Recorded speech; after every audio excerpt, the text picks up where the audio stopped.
Paix sur vous tous, vous allez bien. Je vais faire une petite vidéo concernant les imams ou prétendus imams. Donc, il y avait le silence des agneaux. Maintenant, il y a le silence des imams. Il y a le silence des moutons. Bref, on pourrait se faire pas mal de films d'affilée. Donc, on va regarder un petit peu s'ils parlent de ce qui se passe en ce moment à propos de la situation. Donc, regardez, hein, c'est aussi simple que ça. Hein.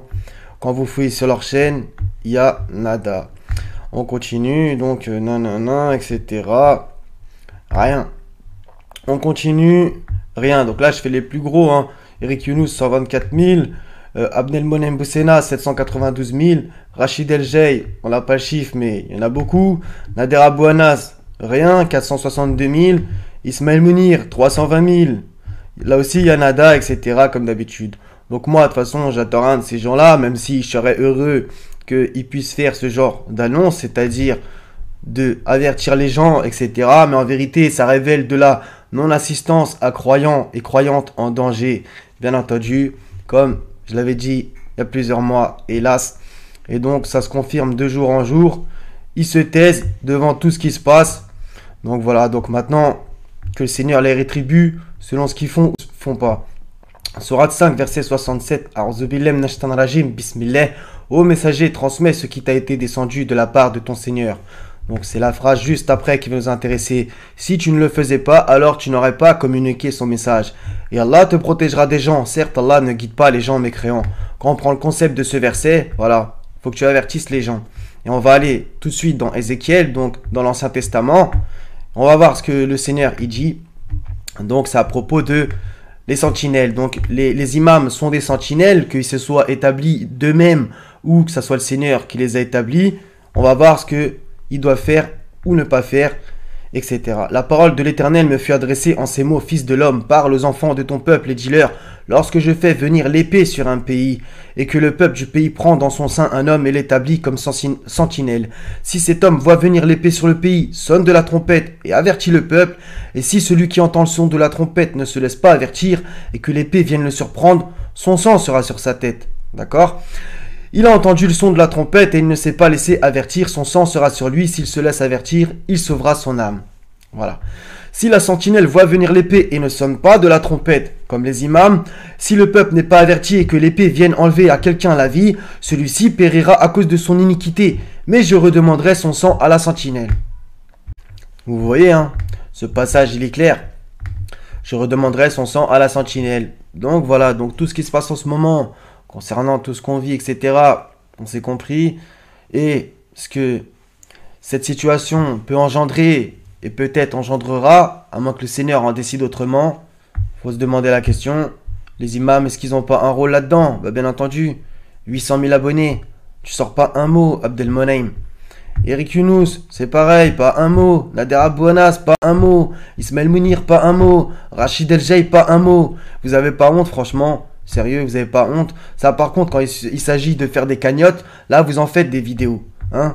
Franchement, la ilaha illallah. Donc, on va continuer, juste pour terminer. On va lire un petit article qui date de, il n'y a pas longtemps, du 8-8, donc d'hier. La Mecque va accueillir les pèlerins étrangers qui se sont fait piquer. Après avoir fermé pendant 18 mois, donc 3 fois 6, ses frontières aux pèlerins internationaux pour cause de coco, l'Arabie Saoudite a annoncé samedi qu'elle allait rouvrir le pèlerinage de l'Omra aux fidèles étrangers, blablabla. Les demandes, etc., etc. Donc, en gros, voilà. Comme d'habitude, c'est signé. Donc, comprendra celui qui voudra comprendre. On va juste se faire une petite vidéo. Acheter un faux PA2S pour éviter de se faire pic-pic. D'accord? Donc, il y a quelqu'un qui pose une question. À un moment donné, il dit même... et en raison de ce qui est diffusé par certains médias sur les réseaux sociaux autour de ces... comme le fait qu'ils peuvent être nuisibles pour la... ou que c'est un complot mondial pour mettre fin à l'humanité. D'accord? Il y va quand même assez fort. On va voir la réponse du savant. Donc regardez. Concernant cette question, malheureusement, les gens croient tous ceux qui s'expriment. Celui qui s'exprime dans les journaux est cru, et celui qui s'exprime à la télévision est cru, et ainsi de suite. Bah pour le coup, sa phrase, elle est juste, mais normalement, la fin de son... ce qu'il devrait dire après, ça devrait être cohérent. Nous disons donc aux gens, aux questionnaires et aux autres, revenez aux savants. Revenez aux savants lors des grands événements. Revenez à ceux à qui Allah a confié la direction de nos affaires. Parmi les dirigeants et les savants, Allah dit dans le Coran, bon ça c'est toujours... ils utilisent le Coran à leur fin. Donc, Sourate 4, verset 83, lisez-le. Bon, faudrait déjà que ça les concerne réellement.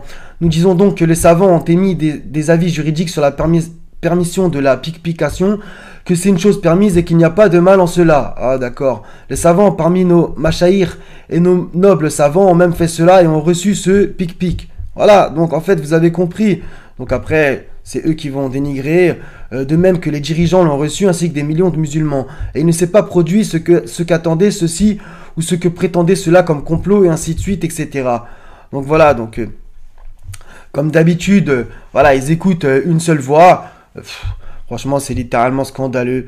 Et voilà, donc, encore une fois, pas un mot, le silence, ou alors, carrément, c'est une incitation à aller se faire, on s'est compris, comme vous l'avez vu sûrement dans certains médias dits islamiques. Et j'en avais parlé dans une vidéo concernant les mosquées. Donc voilà, donc pour conserver vos petits privilèges, vous allez encore vous taire. Donc c'est le silence des imams. Voilà les frères et sœurs, ça sera tout. C'est assez court. En vérité, c'est quand même révoltant. Jamais un mot. Là, on est le 9, c'est aujourd'hui que ça a commencé. Vous avez compris. Et voilà, donc normalement, ils auraient quand même dû au moins dire quelque chose. Le strict minimum, s'ils peuvent pas trop jacter. Mais non, comme d'habitude, pas un mot. Ils veulent pas interdire le blâmable. Voilà. Donc après, ils vont dire oui, mais nous, on a des infos comme quoi c'est permis, etc., etc. D'accord. Il y a des gens qui sont très très bien renseignés. Et après, ils mettent l'étiquette de complotiste. Mais ça, ils veulent pas entendre cet autre son de cloche. Et carrément, ils incitent et ils vont dans le sens du nouvel ordre mondial à gogo, sur l'autoroute du nouvel ordre mondial. Et Inch'Allah, ils vont se prendre un crash test. Donc soyez tous bénis. Wassalamun ala al-mursalin. Walhamdulillahi rabbil alamin. La ilaha illa huwa al-azizul hakim. Prenez soin de vous. À la prochaine, Inch'Allah. Salam.